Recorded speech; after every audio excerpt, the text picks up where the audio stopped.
A Manhattan jury will soon decide if Donald Trump is guilty or not guilty in his hush money trial, and the stakes are incredibly high. Donald Trump is the only former president in the US ever to be indicted, and this New York case will render the first verdict and may be the only case of his that gets to trial before the election. Trump is facing 34 felony counts in this case over allegations that he falsified business records to conceal a $130,000 hush money payment to adult film actress Stormy Daniels before the 2016 election.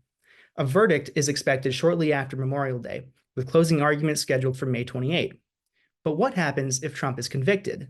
Will he be sent to jail? Can he appeal? Can he even vote for himself in the November election? We're going to answer all of your questions.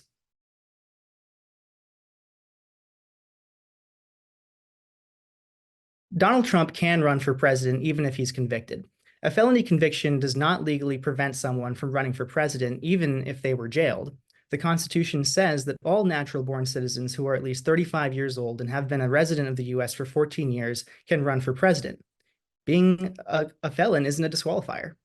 History also tells us that candidates with criminal convictions have run for president in the past, albeit unsuccessfully. About 100 years ago, Eugene Debs ran for president while in federal prison as the nominee of the Socialist Party, and he got close to 1 million votes without ever hitting the campaign trail.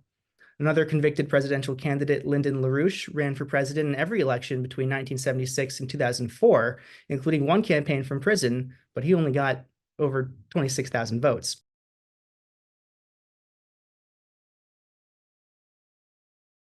It's possible, but it's not a certainty. The judge in this case, Justice Juan Merchan, has final discretion in sentencing, and given factors like Trump's age, he's about to turn 78, and his lack of prior convictions, he might avoid jail time. In fact, most first-time offenders in nonviolent cases are often sentenced to probation and fines. That being said, it is possible the judge decides to incarcerate Trump if he's convicted. And if he does, it's expected the sentence would be anywhere from 1 to 4 years, either at New York City's Rikers Island or in one of the New York's 44 state prisons. And unlike his other criminal cases, if Trump is convicted in this trial and elected president again, he would not be able to try to pardon himself.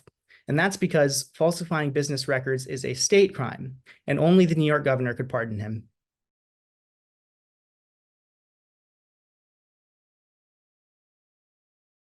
If Trump is convicted, he will almost certainly appeal the verdict, and that process could take months to play out. It would likely begin in the appellate division in Manhattan and could eventually reach the Court of Appeals in Albany. It's hard to say how long that would take, but given the complexity and the significance of the case, it's possible that the appeals process wraps up after Election Day. We know that Trump can still run for president with a felony conviction, but can he vote for himself as a convicted felon? Well, it depends. For Trump to lose his voting rights, he would need to actually be in jail at the time of the November election. And like I said earlier, it is possible that the judge hands him a jail sentence, but if his appeal takes longer than 6 months, then he'll be able to vote.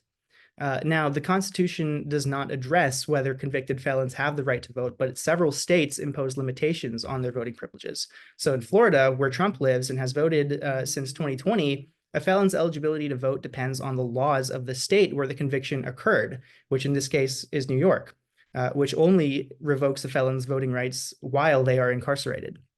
So if Trump is convicted and receives a probationary sentence, he would maintain his eligibility to vote. The only way he wouldn't is if he were in jail at the time of the election.